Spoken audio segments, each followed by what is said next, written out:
3 lakh ವೋಟ್ಗಳು zero ಅಕೌಂಟ್ನಲ್ಲಿ ಇದ್ದಾವೆ, zero money ಅಂತ ತೋರಿಸಿದ್ದಾರೆ. ಅದರ ಜೊತೆಗೆ ವಿಶ್ವಗುರು ಸಾಹೇಬರು 10,000 ರೂಪಾಯಿ ಒಂದು ಹೆಣ್ಮಕ್ಳಿಗೆ ಓಟಿಗೆ ದುಡ್ಡು ಕೊಟ್ಟಿದ್ದಾರೆ, ಖರೀದಿ ಮಾಡಿದ್ದಾರೆ. ಹಾಯ್ ಹಲೋ ವೀಕ್ಷಕರೇ, ಎಲ್ಲರೂ ಹೇಗಿದ್ದೀರಾ? ಇವತ್ತಿನ ವಿಡಿಯೋ ತಮ್ಮನೇಲಿ ನೋಡಿದ್ದೀರಾ ಅಂತ ಅನ್ಕೋತೀನಿ. ಮತ್ತೆ ಮೋದಿ ಮೇಲೆ ಎಗರಿದ ಸಂತೋಷ್ ಲಾಡ್. ಮೋದಿ 10,000 ಕೊಟ್ಟು ಜನರಿಗೆ ಮೋಸ ಮಾಡಿ ಗೆದ್ದಿದ್ದಾರಂತೆ. ಸಂತೋಷ್ ಲಾಡ್ ಹೇಳಿಕೆಗೆ ರಂಗಣ್ಣ ಹೇಗೆಲ್ಲ ಬೆಂಡೆತ್ತಿ ಬೆವರಿಳಿಸಿದ್ದಾರೆ ನೋಡಿ. ಇನ್ನು ಪ್ರಿಯಾಂಕಾ ಗಾಂಧಿ ಪತಿ ರಾಬರ್ಟ್ ವಾದ್ರಾ ಅದೊಂದೇ ಅವ್ರಿಗಿರೋ ಸರ್ಟಿಫಿಕೇಟು ಜೀವನದಲ್ಲಿ, ಇನ್ನೇನು ಕೇಳಬೇಡಿ. ಉಭಂ ಶುಭಂ ಅಂತ ಏನು ಕೇಳಂಗಿಲ್ಲ. ಮರುಚುನಾವಣೆ ಮಾಡಬೇಕಂತೆ. ಅಪ್ಪ ಪಾಪ ಹೇಳ್ಬಿಡ್ತು. ಮತ್ತಿನ್ನೇನು ಮಾಡಬೇಕು? ಏನಪ್ಪ ನೀನು ಒಳ್ಳೆ ಪ್ಯಾಂಗನಂಗೆ ಮರುಚುನಾವಣೆ ಮಾಡಿಬಿಡ್ತಾರೆ. ಏನು ಕತ್ತೆ ಕಾಯ್ತಿದ್ದಾರೆ ಜನ ಓಟ್ ಹಾಕಿದವರು. ಇಲ್ಲಿವರೆಗೂ ಅದನ್ನೇ ಮಾಡ್ಕೊಂಬಂದ್ರು, ಈಗ ಅದನ್ನೇ ಬಯಸ್ತಾ ಇದ್ದಾರೆ. ಮರುಚುನಾವಣೆ. ಆಮೇಲೆ 10,000 ಘೋಷಿತಕ್ಕೆ ರಾಜ್ಯ ಕಾಂಗ್ರೆಸ್ಸಿಗರು ಲಾಡು ಮಾದೇವಪ್ಪ ಎಲ್ಲ ಇದು 10,000 ಕೊಡೋ ಇದು ಉದ್ದೇಶ ಇತ್ತ ಅವ್ರಿಗೆ ಅಂತ ಯಾರು ಸಂತೋಷ್ ಲಾಡು. ಅತಿಯಾದ ಮಾತು ಆಪತ್ತಿಗೆ ಬಂತು. ದೇವರು 2 ಕಿವಿ 1 ಬಾಯಿ ಕೊಟ್ಟಿರೋದು ಹೆಚ್ಚು ವಿಷಯ ಕೇಳ್ಕೊ, ಕಡಿಮೆ ಮಾತಾಡು ಅಂತ. 65 ಲಕ್ಷ ಓಟನ್ನ ವಾಪಸ್ ಹಾಕಿ ಅಂತ ಹೇಳಿದ್ರು. ಯಾಕೆ ಹಾಕಲಿಲ್ಲ? 65 ಲಕ್ಷ ಓಟ್ ತೆಗೆದಿದ್ದನ್ನ ಡಿಜಿಟಲ್ ಫಾರ್ಮ್ಯಾಟ್ನಾಗ ಒಂದು ಮೋದಿ ಸಾಹೇಬರು ಭಾಳ ದೊಡ್ಡ ನಾನು ವಿಶ್ವಗುರು ಅಂತ ಹೇಳ್ಕೊಂಡು ತಿರುಗಾಡ್ತಾರೆ ಸಾಹೇಬರು. ಇಷ್ಟೆಲ್ಲ ತಿಳ್ಕೊಂಡಿದ್ರಲ್ಲ, ಅದು ಹೆಂಗೆ ಸರ್? Net internet. ನಿಮಗೊಂದು ಡಿಜಿಟಲ್ ಫಾರ್ಮ್ಯಾಟ್ ಅಲ್ಲಿ ಒಂದು ವೋಟರ್ ಲಿಸ್ಟ್ ಕೊಡಕ್ಕೆ ಬರಲ್ವಾ? ಏನ್ರಿ ಡಿಜಿಟಲ್ ಫಾರ್ಮ್ಯಾಟ್ ವೋಟರ್ ಲಿಸ್ಟ್ ಬರಲ್ವಾ? When you are not able to give digital format in voter list, what sort of election you want to conduct? ಆಮೇಲೆ election ಕಮಿಷನರ್ಗೆ ಒಂದು ರೈಟ್ ಇದೆ. ಎಲ್ಲ ವೋಟರ್ ಲಿಸ್ಟ್ನಲ್ಲಿ ಒಂದು ಸಾಫ್ಟ್ವೇರ್ ಇದೆ. ಫೇಕ್ ವೋಟರ್ ಚೆಕ್ ಮಾಡ್ತಕ್ಕಂಥ ಸಾಫ್ಟ್ವೇರ್ ಬೇಕಂತ ಇಂಡ್ಯೂಸ್ ಮಾಡಿಲ್ಲ. ಸೋಫಾರ್ ನನ್ನ ಮಕ್ಕಳ ಟೆಕ್ನಾಲಜಿನ ಪಾಸಿಟಿವ್ ಆಗಿ ಯೂಸ್ ಮಾಡ್ರಿ, ನೆಗೆಟಿವ್ ಆಗಿ ಯೂಸ್ ಮಾಡಬೇಡ್ರಿ.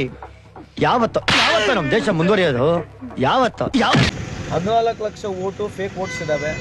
65 ಲಕ್ಷ ಓಟನ್ನು ತೆಗೆದಿದ್ದಾರೆ. 20 ಲಕ್ಷ ಓಟನ್ನ ಆ್ಯಡ್ ಮಾಡಿದ್ದಾರೆ.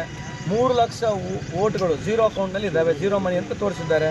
ಅದರ ಜೊತೆಗೆ ವಿಶ್ವಗುರು ಸಾಹೇಬರು 10,000 ರೂಪಾಯಿ ಒಂದು ಹೆಣ್ಮಕ್ಳಿಗೆ ಓಟಿಗೆ ದುಡ್ಡು ಕೊಟ್ಟಿದ್ದಾರೆ, ಖರೀದಿ ಮಾಡಿದ್ದಾರೆ. ದುಡ್ಡು ಅಂದ್ರೆ ಯಾರಿಗೆ ಆಸೆ ಇರಲಿ ಹೇಳಿ? ನಮಗೂ ಆಸೆನೆ, ನಿಮಗೂ ಆಸೆನೆ. ಮಾದೇವಪ್ಪ, ಇದು ಲಂಚ ಅಲ್ವಾ? ಡೌಟೇ ಇಲ್ಲ, ಇದು ಲಂಚ. ನೀವು ಕೊಟ್ರಲ್ಲ ಗ್ಯಾರಂಟಿಗಳು ಮತ್ತು ಈ ಲಂಚ ಸ್ವರೂಪದ ಗ್ಯಾರಂಟಿ ಪುಕ್ಕಟ್ಟೆ ವ್ಯವಹಾರದ ಪಿತಾಮಹರು ನೀವು. ಮೊನ್ನೆ ಚುನಾವಣೆಯಲ್ಲಿ ಗ್ಯಾರಂಟಿ ಅನೌನ್ಸ್ ಮಾಡಿದಾಗ 1000 ಸರಿ ಕೇಳಿದೀವಿ ನಾವು ಟಿವಿ. ನಾನು ಬೇಕಾದ್ರೆ ನನ್ನ ನ್ಯೂಸ್ನ ಹಳೆದಿನ ತೆಗಿತೀನಿ. ಯಾವುದು ಬರ್ತಿಲ್ಲ.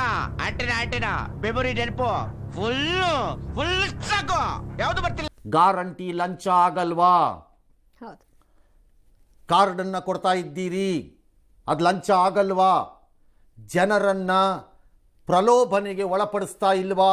ದುಡ್ಡು ನಾ ಹೇಳಿದ್ದು ಆಗ ಚೆನ್ನಾಗಿತ್ತಾ ಅಂತ ರುಚಿ ನೋಡ್ತಾ ಇದ್ರಿ ನಾಲ್ಗೆ ಹಾಕೊಂಡು. ಚೆನ್ನಾಗಿತ್ತಾ? ನಿಮ್ಮಂತ ನನ್ನ ಮಕ್ಕಳು ಹುಟ್ಟಿರೋದ್ರಿಂದೇ ಕಂಡ್ಲಾ ನಮ್ಮ ಜೆಎಸ್ಸಿ ಜನಸಂಖ್ಯೆ ಇಷ್ಟೊಂದು ಆಗೋಯ್ತು.